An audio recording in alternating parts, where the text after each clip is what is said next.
Hello my dear students, कैसे हैं आप लोग। सभी का स्वागत है हमारे इस चैनल पे और जो हमारे ऐप पर। मैंने स्वर का जो है 2 भाग वीडियो बना दिया है और आज का जो भाग है वो तीसरा भाग है। ठीक है, तो आज स्वर का ये तीसरा भाग मैं आपके लिए लेकर आया हूँ। बहुत इंपॉर्टेंट क्वेश्चंस यहाँ से भी मिलेंगे आपको। ठीक, तो हम लोग बात करते हैं आज शुरुआत में द्वितीय व्यंजन के बारे में। इसके पहले वाले वीडियो में हमने संयुक्त व्यंजन के बारे में बता दिया है। तो संयुक्त व्यंजन के बाद ये बनता है द्वितीय व्यंजन। तो अब हम लोग पढ़ेंगे द्वितीय व्यंजन क्या है। यानी जब एक ही प्रकार के व्यंजन की आवृत्ति हो वहाँ द्वितीय व्यंजन होता है। एक ही प्रकार के व्यंजन की जहाँ आवृत्ति होती है वहाँ द्वितीय व्यंजन होता है। जैसे अगर हम कहें दिल्ली, तो यहाँ ल की आवृत्ति 2 बार हुआ है। कैसे? देखो, द में से अगर हम स्वर हटा दें तो कौन सा स्वर है? छोटी ई, दी, और ये हो गया ल में हलंत। अब फिर इस ल में से स्वर हटा दें तो यह ल के बाद हो जाएगा बड़ी ई। तो दो व्यंजन एक साथ है, ल एक साथ है। अगर कोई भी व्यंजन लगातार आए, एक साथ आए, तो वहाँ वह द्वितीय व्यंजन कहलाता है। तो दिल्ली में द्वितीय व्यंजन है। उसी प्रकार जैसे उच्चारण हम पकड़े, उच्चारण देखिए, उच्चारण में क्या है? ऊ है, च है, फिर च है, फिर आ है, फिर र है, फिर अ है, फिर अड़ है। ठीक है, उच्चारण। तो यहाँ देखो, यहाँ च 2 बार आया है, तो उच्चारण में च का द्वितीय व्यंजन बनता है। ठीक है, उच्चारण। तो यहाँ भी द्वितीय व्यंजन आया हुआ है। ठीक है, अगर हम आपसे पूछें कि बताइए सत्य में क्या द्वितीय व्यंजन आया है? तो देखिए यहाँ सत्य में द्वितीय व्यंजन आया है कि नहीं, आप खुद डिसाइड करिए। देखिए, स में हलंत, फिर अ, फिर त, फिर य में हलंत, फिर जो है अ। तो बताइए किस व्यंजन को दोहराया गया? किसी व्यंजन को नहीं दोहराया गया।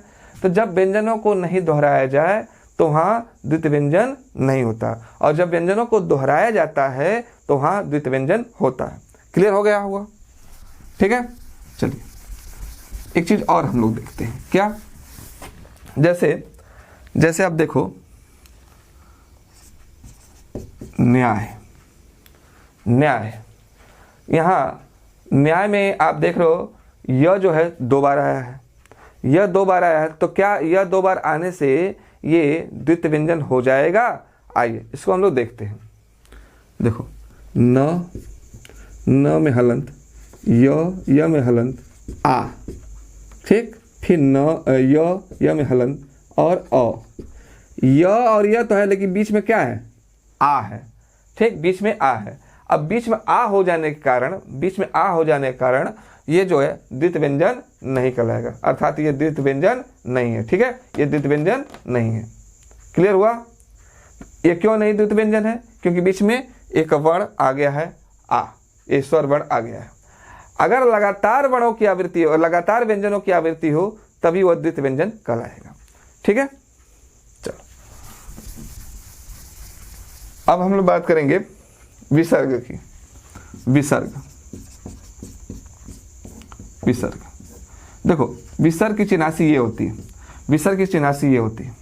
ठीक है, अक्सर आप देखोगे ये विसर्ग की चिन्हासी ये होती है।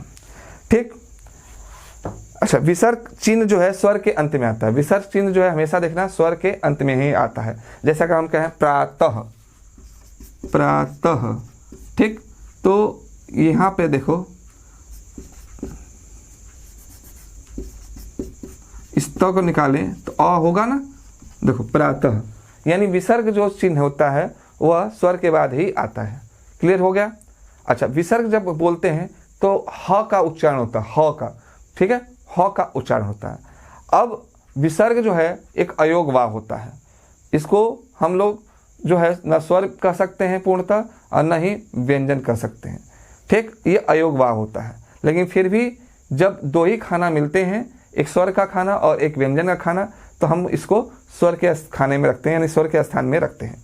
तो ये चीज़ें मैंने आपको स्वर वाले चैप्टर में बताया है कि इस हिंदी वर्णमाला में स्वरों की संख्या 11 होती है, लेकिन अगर कुल स्वर देखे जाएं कुल स्वर देखे जाएं तो स्वर जो है 13 हो जाते हैं। कैसे 13 होते हैं वो वाला वीडियो में मैंने आपको बताया, आप वहाँ देख सकते हैं। ठीक है। अच्छा, तो विसर्ग जो है लगाते हैं किसी भी वर्ण के बाद तो 2 बिंदी लगा देते हैं, 2 बिंदी लगा देते हैं। ठीक है। और ये प्रायः स्वर के साथ आता है और ह की तरह उच्चारित होता है। ठीक है। आगे देखिए, अब हम लोग बात करेंगे अरबी फारसी ध्वनियाँ। कहेंगे अरबी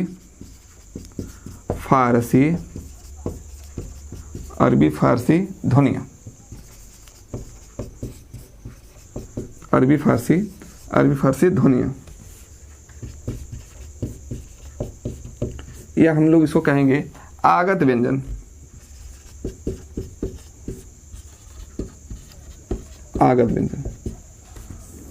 आगत मतलब ये हमारे देश में नहीं थी, ये बाहर से कहीं से आई है, इसलिए इनका नाम आगत व्यंजन रखा गया। सीधी सी बात है। आगत मतलब आया हुआ। कहाँ से आया? बाहर से आया हुआ, किसी अन्य जगह से आया हुआ, तो इसलिए इनको नाम जो है आगत व्यंजन रखा गया है। ठीक है। अच्छा, इनको कहते हैं अरबी फारसी ध्वनियाँ। अरबी और फारसी भाषा में जो है इन ध्वनियों का प्रयोग होता है। जब उर्दू भाषा को हम लोग हिंदी में उच्चारित करके लिखते हैं तो इनके नीचे नुक्ता का प्रयोग करते हैं। नुक्ता मतलब तल बिंदु का प्रयोग करते हैं। ठीक है। और उस शब्द पर थोड़ा सा हम जोर भी डालते हैं। ठीक। तो इन्हीं ध्वनियों को हम लोग जो है आगत ध्वनियाँ या अरबी फारसी ध्वनियाँ कहते हैं। ठीक। तो आप ये कह सकते हो उर्दू भाषा के शब्दों को सही उच्चारण देने के लिए, कुछ व्यंजनों के नीचे, कुछ व्यंजनों करने का मतलब हो गया क, ऐसे क, फिर ख, ठीक है, क ख ग,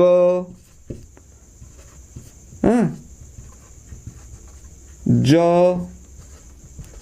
फ। ठीक। तो कुछ व्यंजनों के नीचे हम जो है नुक्ता का प्रयोग करते हैं, नुक्ता लगाते हैं। इन व्यंजनों को ही, इन ध्वनियों को ही हम लोग जो है अरबी फारसी ध्वनियाँ या आगत व्यंजन कहते हैं। ठीक। जैसे देखो, जैसे अगर हम कहें जिंदगी,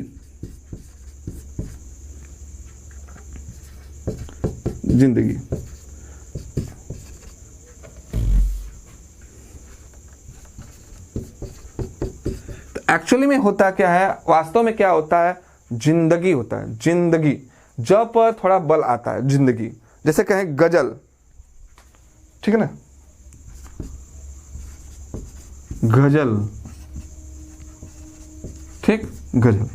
तो ऐसी ध्वनियों को हम लोग अरबी फारसी ध्वनियाँ या आगत व्यंजन कहते हैं। ठीक।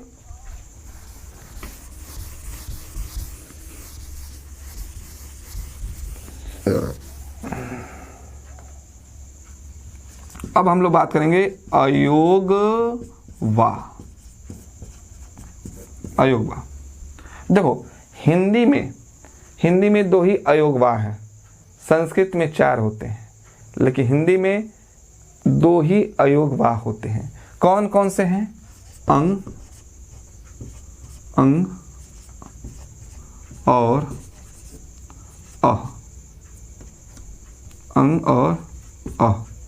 तो कौन कौन से होते हैं? अंग और अ। तो ये जो है अयोगवा होते हैं। हिंदी वर्णमाला में 2 ही जो है अयोगवा होते हैं।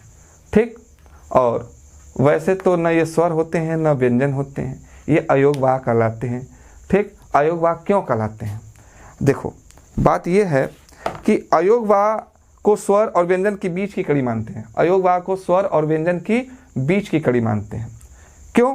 क्योंकि देखा ये जाए कि ये ध्वनियाँ स्वर तो है नहीं, क्योंकि स्वर जो है, स्वर को उच्चारण करने के लिए किसी अन्य वर्ण की आवश्यकता नहीं पड़ती है, लेकिन अंग और अ को उच्चारण करने के लिए किसी अन्य वर्ण की सहायता हमें लेनी पड़ती है।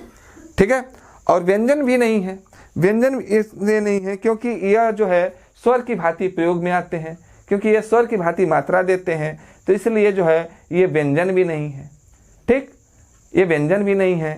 अब इनका योग करके, यानी हिंदी वर्णमाला में इनका योग करके वहन किया जा रहा है, इसलिए ये अयोगवाह कहलाती हैं, इसलिए ये अयोगवाह कहलाती हैं। तो आपको बस इतना जानना है कि अंग और अ हिंदी वर्णमाला में अयोगवाह हैं, दो ही अयोगवाह हैं, अंग और अ। ठीक। अनुस्वार, ठीक, जो ध्वनियाँ उच्चारण करते समय सांस वायु नाक से निकले, मतलब जिन ध्वनियों को उच्चारण करते समय सांस की जो वायु है यानी हवा जो है वो अगर नाक से निकले तो वह अनुस्वार कहलाती है। जैसे संयोग, संयोग, संयोग, ठीक, संयोग बोलते हैं तो नाक से हवा निकलती है, संयोग। ठीक। अंक, अंक, ठीक है, अंक, तो ये सब जो हैं वो क्या कहलाते हैं? अनुस्वार। अनुस्वार की चिन्हासी यही होती है।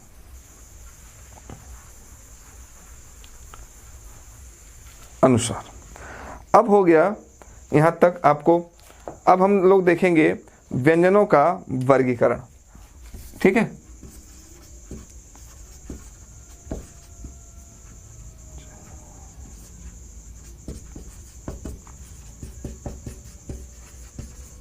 व्यंजनों का वर्गीकरण। तो घोषत्व के आधार पर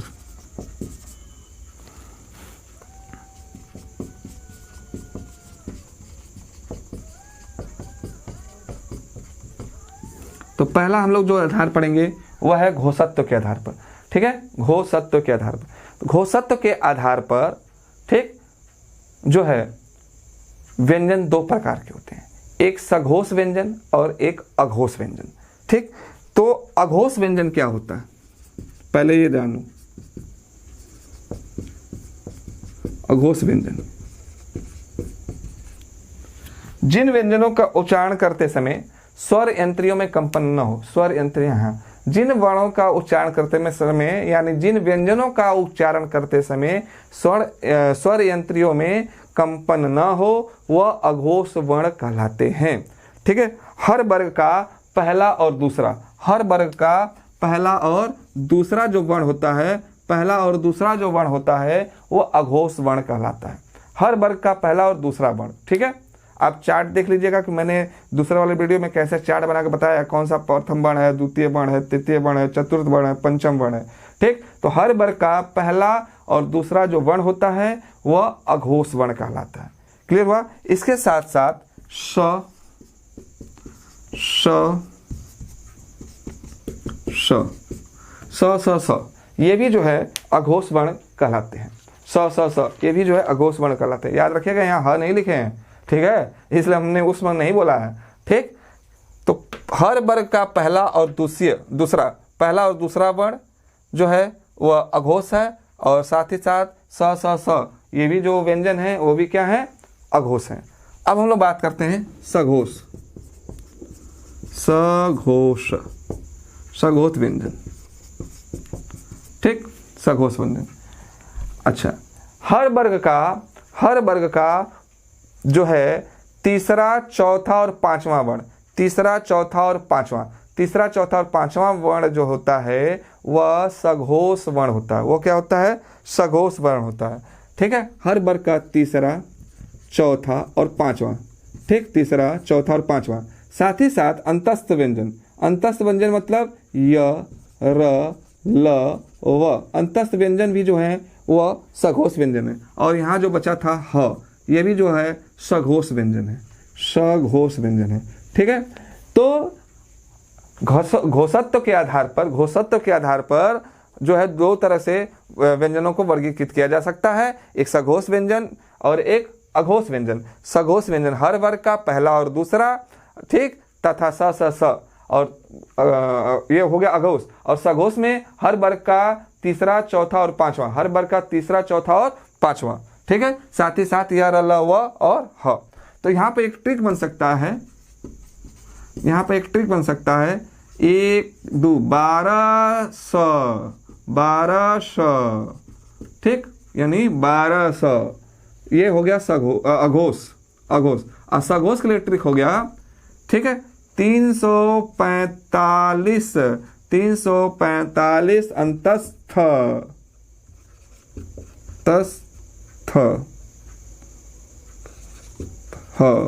अंतस्थ, ठीक है, अंतस्थ।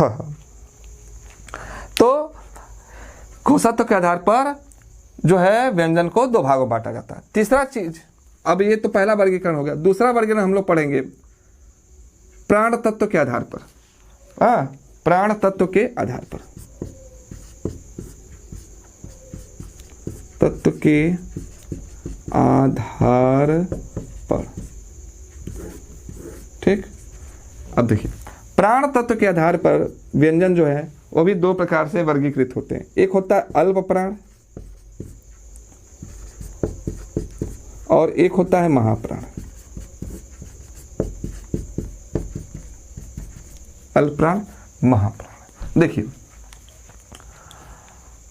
अल्प प्राण, जब किसी व्यंजन को उच्चारित करते समय, जब किसी व्यंजन को उच्चारित करते समय मुख से कम वायु निकले, मुख से कम वायु निकले तो वह अल्प प्राण व्यंजन कहलाता है। और जब किसी व्यंजन को उच्चारित करते समय मुख से अधिक वायु निकले तो वह महाप्राण व्यंजन कहलाता है। क्लियर हुआ? अगर आपको एक उदाहरण और दे देते हैं, चलिए इसमें देख लीजिए। जैसे प वर्ग देख लीजिए, प फ ब भ म, ठीक। ये प वर्ग का है, ये पहला वर्ण है, ये दूसरा है, ये तीसरा वर्ण है, ये चतुर्थ है, ये पंचम वर्ण है, ठीक है। अच्छा, तो हमने क्या कहा कि जिस व्यंजन को उच्चारित करते समय मुख से कम वायु निकले वह अल्प प्राण है, और जिस व्यंजन को उच्चारित करते समय मुख से अधिक वायु निकले वह महाप्राण है। तो आइए देखते हैं यहाँ पे, जैसे हम बोले प फ, देखिए बोलिए आप, मुंह रखा इसे प, अब फ बोलिए। प बोलते हैं तो कम वायु आती है, अब फ बोलते हैं तो अधिक वायु आती है, ठीक है। प बोलते हैं तो कम वायु आती है और फ बोलते हैं तो अधिक वायु आती है। तो जब हम लोग बोलेंगे, और इसको भी देख सकते हो आप, एक ट्राई कर सकते हो, ठीक है। तो आपको मालूम चलेगा मुख से जो है अगर कम वायु निकलती है तो वह है अल्प प्राण, और अधिक वायु निकलती है तो वह है महाप्राण। यानी प्रथम, तृतीय और पंचम, ये जो वर्ण है, ये जो वर्ण है प्रथम, तृतीय और पंचम, यानी प्रथम, तृतीय और पंचम, ठीक, ये जो होते हैं ये अल्प प्राण कहलाते हैं, ठीक है। तो किसी वर्ग का प्रथम, तृतीय और पंचम वर्ण अल्प प्राण वर्ण होते हैं, अल्प प्राण वर्ण होते हैं, ठीक। साथ ही साथ जो य व र ल, ये अंतस्थ व्यंजन भी हैं, वह अल्प प्राण है। य र ल व, ये भी जो है अंतस्थ व्यंजन जो है वो भी क्या होते हैं, अल्प प्राण होते हैं। और महाप्राण में देखा जाए तो जो बचा 2 और 4, हर वर्ग का दूसरा और चौथा वर्ण, हर वर्ग का दूसरा और चौथा वर्ण जो है महाप्राण होता है। साथ ही साथ जो उष्ण व्यंजन है श, श, श और ह, साथ ही साथ जो उष्ण व्यंजन है, ये उष्ण व्यंजन भी जो है ये आपका महाप्राण कहलाता है, ठीक है। तो प्राण तत्व के आधार पर व्यंजनों का वर्गीकरण 2 तरह से किया जाता है, एक अल्प प्राण और एक महाप्राण। अल्प प्राण वे व्यंजन होते हैं जिनको उच्चारण करने में मुख से कम वायु निकले, वे अल्प प्राण कहलाते हैं। हर वर्ग का पहला, तृतीय और पंचम वर्ण अल्प प्राण होता है। साथ ही साथ जो अंतस्थ व्यंजन होते हैं यार लव, वो भी अल्प प्राण होते हैं। और हर वर्ग का दूसरा और चौथा वर्ण जो है, साथ ही साथ उष्ण व्यंजन जो है वह महाप्राण कहलाता है, ठीक। और मैंने एक तरीका आपको बताया था, जैसे कहेंगे पापा, कम वायु निकले, फूफा, ठीक, अधिक वायु निकला, बुआ, कम वायु निकला, भाभी, अधिक वायु निकला, मामा, कम वायु निकला, ठीक। और ऐसा लग रहा है कि फूफा और भाभी जो है पेट के अतड़िए निकाल लेंगे, इतना हवा वायु निकाल दे रही है। बताओ, वायु भी निकालती भी हैं भैया, फूफा आ जाते हैं तो वायु निकालते हैं, और भाभी आती हैं तो भी वायु निकालती हैं, ठीक है। तो इसको आप मिलाकर देख लीजिएगा, ठीक। आइए अब अगला देखते हैं हम लोग व्यंजनों का वर्गीकरण उच्चारण स्थान के आधार पर। उच्चारण स्थान के आधार पर जो है, उच्चारण स्थान के आधार पर वर्णों का व्यंजनों का वर्गीकरण, व्यंजनों का वर्गीकरण। ठीक, तो व्यंजनों का जो वर्गीकरण है अगला, यह है आपका उच्चारण स्थान के आधार पर। तो यहाँ हम लिख देते हैं उच्चारण स्थान के आधार पर। ठीक, तो सबसे पहले हम लोग बात करेंगे कंठ। कंठ, कंठ से कौन कौन से व्यंजन उच्चारित होते हैं? तो क वर्ग, क, ख, ग, घ, अंग, क ख ग घ अंग। दूसरा होता है तालु, तालु या तालव्य।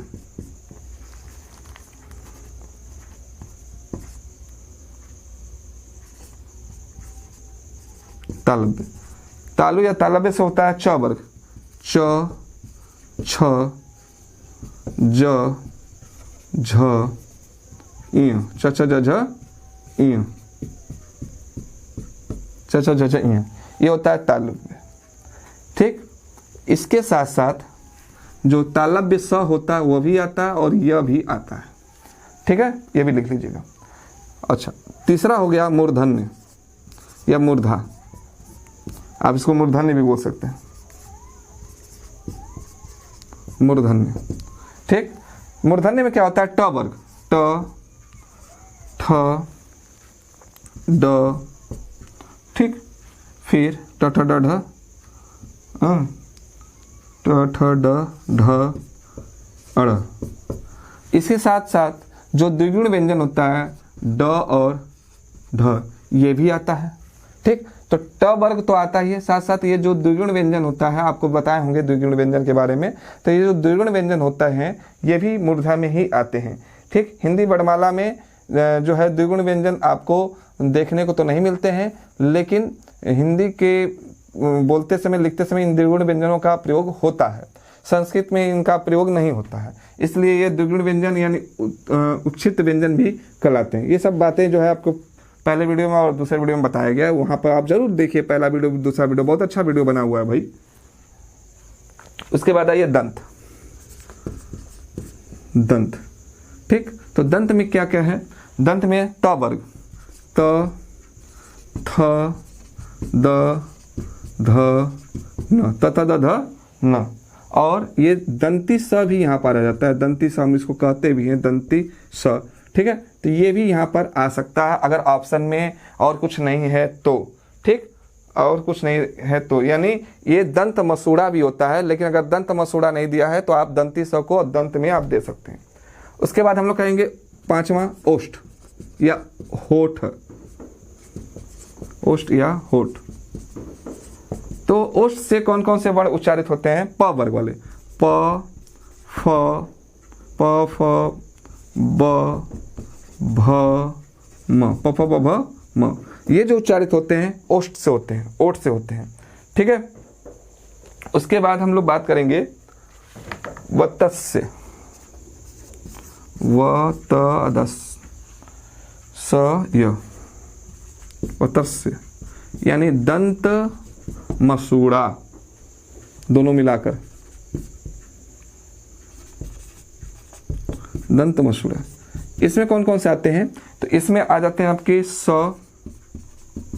र और ल, स, र, ल, ये आपके इसमें आ जाते हैं दंत मसूड़ा में। अगर ऑप्शन में स पूछा और स को पूछा, अगर ऑप्शन में दंत मसूड़ा और दंत दोनों है तो आप इसको दंत मसूड़ा मारिएगा। ठीक है, क्योंकि दंत मसूड़ा सबसे उपयुक्त होता है। फिर आते हैं दंतोष्ठ। दंतोष्ठ का मतलब दांत और ओष्ठ, दंतोष्ठ। दंतोष्ठ, ठीक है, दंतोष्ठ में दांत और मसूड़ा दोनों आते हैं।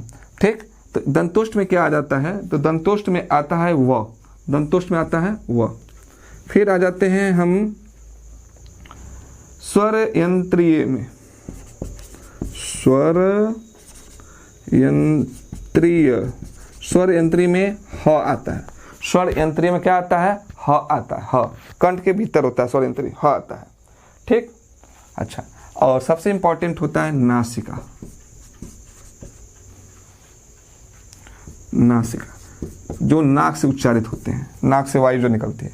अब देखिए हर वर्ग का पंचम वर्ण जो होता है नासिका होता है। हर वर्ग का पंचम वर्ण, हर वर्ग का पंचम वर्ण, इसको आप नासिका बोलोगे।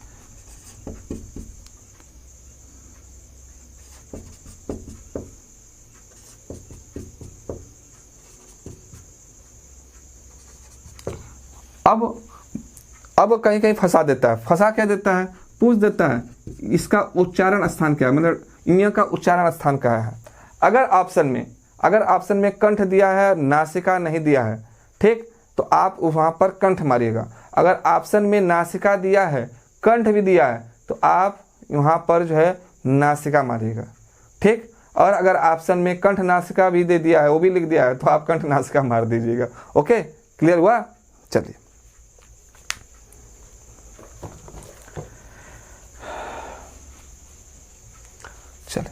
तो व्यंजनों का वर्गीकरण हम उच्चारण के स्थान पर कर दिए, ठीक है। अब कुछ व्यंजनों को कुछ नाम देकर पुकारा जाता है। क्या कहकर पुकारा जाता है यह आपको बता दे रहे हैं, नोट कर लीजिएगा, ठीक। जैसे ल को पार्श्विक वर्ण कहा जाता है।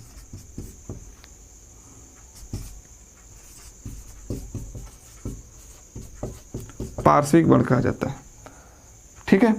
काकल ध्वनि, यानी देखो ह को क्या क्या बोला जाता है? ह को बोला जाता है काकल ध्वनि, काकल्य ध्वनि। ह को बोला जाता है स्वर यंत्रीय ध्वनि,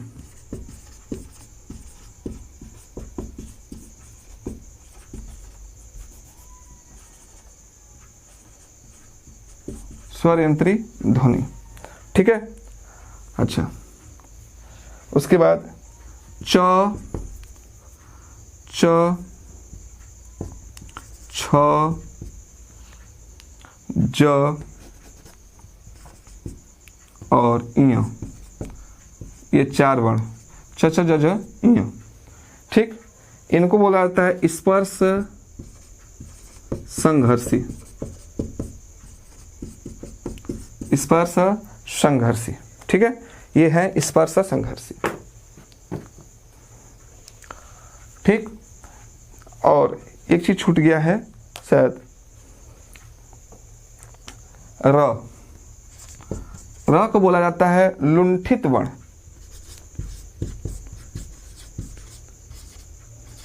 लुंठित वर्ण। और यहाँ पर य और व जो है अर्ध स्वर होते हैं, ये भी लिख लीजिएगा, अर्ध स्वर होते हैं, ठीक। तो इस तरह से ये कुछ वर्ण कहलाते हैं। ल को पार्श्विक वर्ण, ह को काकल ध्वनि या स्वर यंत्री ध्वनि, च छ ज ञ को जो है आप स्पर्श संघर्षी कहेंगे, र को लुंठित वर्ण कहेंगे, य और व को अर्ध स्वर कहेंगे, ठीक है, अर्ध स्वर कहेंगे। यहां से भी क्वेश्चंस आपको पूछे जा सकते हैं। चलिए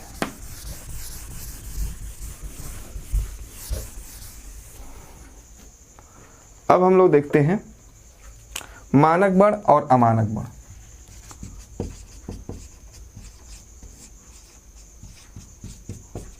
देखिए, जो वर्ण पहले चलन में थे, जो वर्ण पहले जो है चलन में थे लेकिन अब वे चलन में नहीं है, जो वर्ण पहले चलन में थे लेकिन अब वे चलन में नहीं है, वे वर्ण जो है आपके अमानक हो गए हैं। उन्हीं वर्णों को अमानक कहा जाएगा जो अब चलन में नहीं है, ठीक। तो वे वर्ण जो हिंदी वर्णमाला में अब प्रयोग में नहीं आते हैं वे अमानक वर्ण कहलाते हैं। अब कौन कौन से हैं अमानक वर्ण, ये जरा सा देख लीजिए।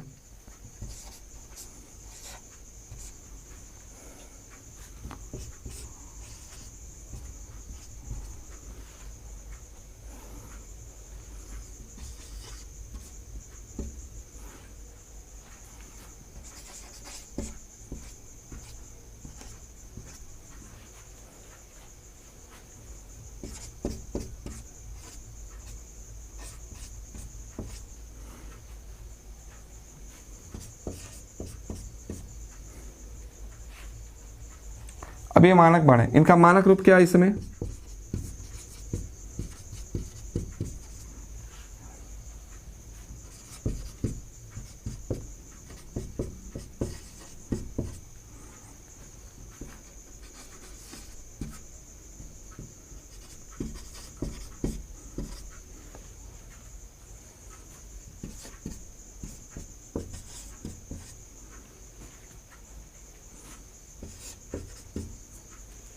देखो अब और ऐसे लिखा जाता है, छतरी छ ऐसे लिखा जाता है, छाता छ ऐसे लिखा जाता है, और झरना झ ऐसे लिखा जाता है, और ऐसे लिखा जाता है, ल ऐसे लिखा जाता है, ठीक है, यहाँ ऐसे लिखा जाता है। तो ये है मानक रूप, ठीक, मानक रूप। तो यहाँ से भी कभी कभी प्रश्न पूछ लेता है, अधिकतर तो इसको पूछता रहता है।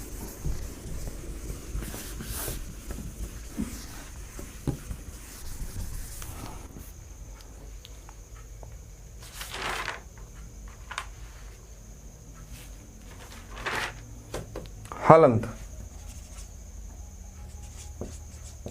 हलंत के बारे में बात करें। जहां दो वर्णों को जोड़ने में असुविधा होती है, जहां दो वर्णों को जोड़ने में असुविधा होती है, जहां दो वर्णों को जोड़ने में असुविधा होती है, वहां हलंत का प्रयोग किया जाता है, वहां हलंत का प्रयोग किया जाता है, ठीक है। अच्छा, जैसे हम लिखते हैं सद्भाव, सद्भाव, ठीक। देखो सद्भाव को अगर लिखना हो ना,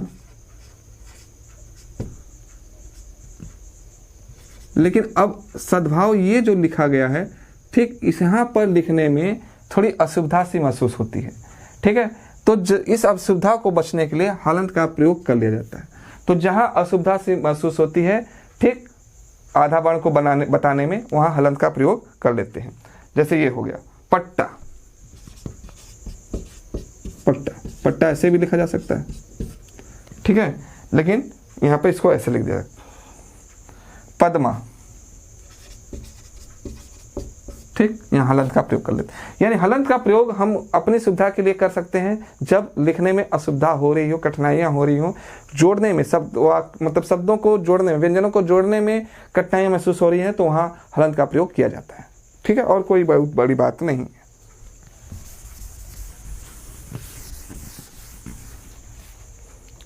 र के रूप, देखो र के रूप भी आता है। यह तो एक र का रूप हो गया जो आप लिखते समय प्रयोग करते हैं, इस र में अ लगा हुआ है, तो यह भी एक र का रूप है, ठीक। इसके अलावा पदेन रूप में, पदेन रूप में, तो देखो पदेन रूप में ये दंडवा र हम लोग बोलते हैं, ठीक है, दंडवा र। जैसे ग्राम, ये र लगा हुआ है, यहाँ पर ध्यान दीजिएगा, यहाँ पर र पूरा है, ग आधा है भाई, ठीक। ग्राम, ये पदेन के रूप में प्रयोग होता है। दूसरा आप देख सकते हो रेफ के रूप में, रेफ के रूप में। अब ये रेफ क्या होता है? अब ये रेफ क्या होता है? तो जो र किसी व्यंजन के ऊपर लगता है, जो र किसी व्यंजन के ऊपर लगता है, उसे रेफ र कहते हैं, ठीक है। तो ये आप लोग अपनी भाषा में उड़नतुआ र बोल सकते हो, जैसे कर्ज,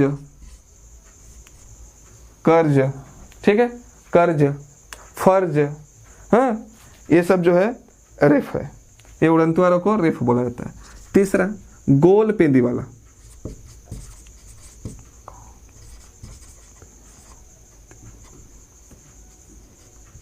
गोल पेंदी वाला। अब ये गोल पेंदी वाला को आप नीचे देखोगे ऐसा लगाया होगा, जैसे ट्रक, ट्रक, ट्रक जो है, ट्रक में, हाँ, ये जो लगा हुआ है, यहाँ पर र लगा हुआ है, ठीक, यहाँ पर र लगा हुआ है।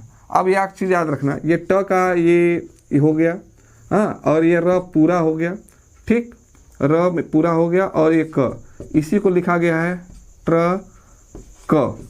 ये जो र है ये इस रूप में आ गया है, और ये जो चीज़ें हैं, ये चीज़ें जो है इसका है, और ये जो है इस र का लिए है, ठीक। तो इसको हम लोग कहेंगे गोल पेंदी वाला, ठीक है, गोल पेंदी वाला र। हाँ, ओके, क्लियर हुआ कुछ? अच्छा, अब देखिए एक चीज़ याद रखिएगा, रे का प्रयोग देखने में ऐसा लगता है कि र के भांति हो रहा है, लेकिन र के भांति होता नहीं है। ठीक है, र के भांति होता नहीं है। हाँ, जैसे वृत्त, क्या बोले हैं? वृत्त,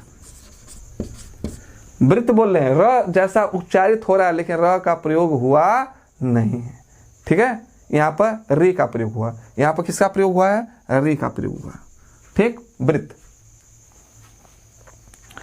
तो रेप के बारे में हमने बता ही दिया।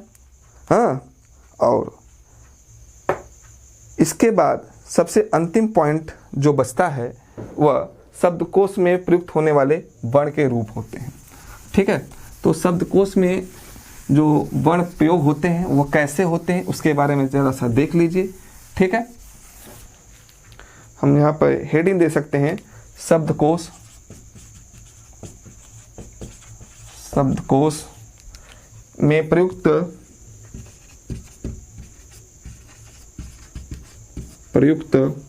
वर्णानुक्रम, वर्णानुक्रम। ठीक है, वर्णानुक्रम।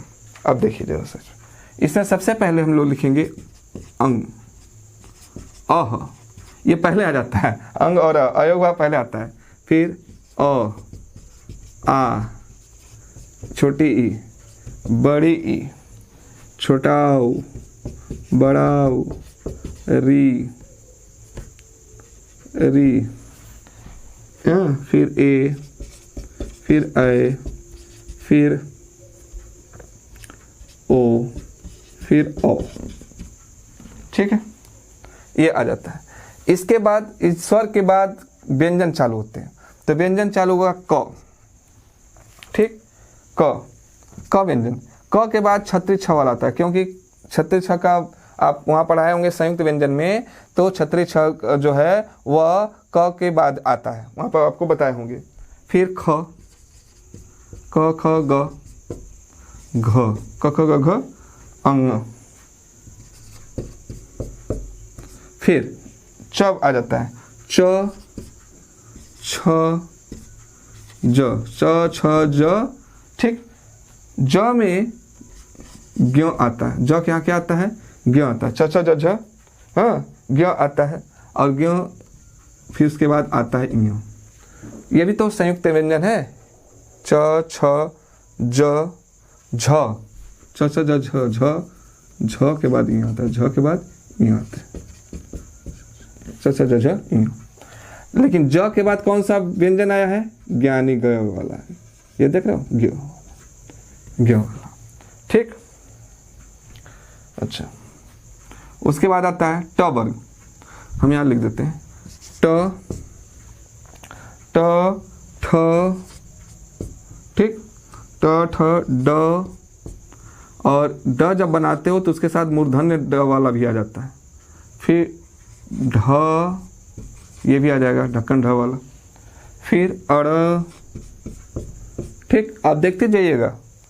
फिर उसके बाद आ जाता है त, तरियत, क्योंकि उसी से बाद आता है, त के बाद तरियत्र, फिर थ, फिर द, ध, न, त थ द ध न। ठीक, फिर प, फ, ब, भ, म, प, फ, ब, भ, म। ठीक, फिर आ जाता है य, र, फिर ल, य, र, ल, व, य, र, ल, व, और उसके बाद आता है श, श्र, स, स्र, फिर श, श, ह। ठीक, ऐसे आता है। अब कहोगे सर जी लगेगा कैसे? तो देखो, हम एक वर्ण का उदाहरण लेकर चलते हैं, जैसे हम क का उदाहरण लेकर चलते हैं, तो सबसे पहले क लगेगा, अंक की मात्रा, फिर क पर अ की मात्रा, ये वाला दूसरे नंबर पर आएगा, इसके बाद आ सकता है, फिर क, फिर का, फिर की, फिर की, फिर कु, फिर कु, ये वाला कु आएगा, फिर कप री क्री, कप एक मात्रा, फिर क पर ए की मात्रा वाला आता है, फिर क पर ओ की मात्रा वाला आता है, फिर क पर ओ की मात्रा वाला आता है। ठीक है, इतना आने के बाद क का संयुक्त व्यंजन आएगा। क का क्या आएगा? संयुक्त व्यंजन आएगा। जैसे क, य, क, व, ठीक है, ये सब आता रहता है। हाँ ठीक, अच्छा, और लास्ट तक जाते जाते जाते, जैसे क में र है, लास्ट में जाते जाते उसके बाद जो है फिर इससे चालू हो जाएगा, छत्र छ से चालू हो जाएगा, और फिर इसी तरह से जाएगा, फिर इसी तरह से जाएगा, फिर उसके बाद ये छत्र छ खत्म हो जाएगा तो ख चालू हो जाएगा। ठीक, इस तरह से यह जाता रहता है। ठीक है, इस तरह से यह चलता रहता है। क्लियर हुआ मेरी बात? अब एक बात आप यहाँ नोट कर लीजिएगा कि यहाँ हम लिख रहे हैं, देख लीजिएगा, दिखाई दे रहा होगा आपको, अंग, इय, अड़, मूर्धन्य ड, ठीक, ढ, इनसे कोई शब्द की शुरुआत नहीं होता है। इनसे किसी भी शब्द की शुरुआत आप हिंदी में नहीं देखेंगे। इनसे किसी भी शब्द की शुरुआत नहीं होता है, इसलिए ये स्वतंत्र रूप से शब्दकोश में नहीं मिलते हैं। इसलिए स्वतंत्र रूप से शब्दकोश में भी क्या है, नहीं मिलते हैं। ठीक है, तो बच्चों, मैंने जो आपसे कहा था कि मैं वर्णमाला जो है ख़त्म करूँगा, तो मैंने वर्णमाला ख़त्म कर दिया है। ठीक है, आप इसका PDF, क्वेश्चन आंसर का PDF जो है हमारे ऐप पर आपको मौजूद रहेगा, मिल सकता है, मिलेगा वहाँ पे। ठीक है, तो आप जल्दी से जल्दी हमारे ऐप को भी डाउनलोड कर सकते हैं, ठीक, PDF के लिए, और आप वहाँ पर बहुत सारी चीज़ें पा सकते हैं। तो ये हिंदी के कुछ डेमो क्लासेस चल रहे हैं। आप हमारे हिंदी के क्लासेस को हमारे ऑफिशियल ऐप दिशा अकेडमी जखनिया पर जाकर जो है परचेस कर सकते हैं। ठीक है, अगर हमारा वीडियो अच्छा लग रहा है तो इसी तरह से सारे वीडियो जो है वहाँ पर आपको उपलब्ध कराए जाएंगे। ठीक, तो आप जो है वहाँ पर जाके दिशा अकेडमी का ऐप डाउनलोड कर लीजिए, और वहाँ पर जो है अगर आपको मेरा वीडियो ये डेमो के रूप में अच्छा लगा हो तो वीडियो को वहाँ पे परचेस करिए। ठीक, आशा है कि आप मेरी बातों को समझ गए होंगे, और धन्यवाद। मिलते हैं फिर अगले वीडियो में, किसी और प्रकार के वीडियो में, करंट अफेयर्स, स्टैटिस्टिक्स के इस टाइप के वीडियो में मैं आपसे हमेशा जो है यूट्यूब पर मौजूद रहूँगा। यूट्यूब पर मैं वहाँ पे पढ़ाता रहूँगा, और बाकी जो है कंटेंट जो है आपको हमारे ऐप से लेना होगा। धन्यवाद, नमस्कार, जय हिंद, जय भारत।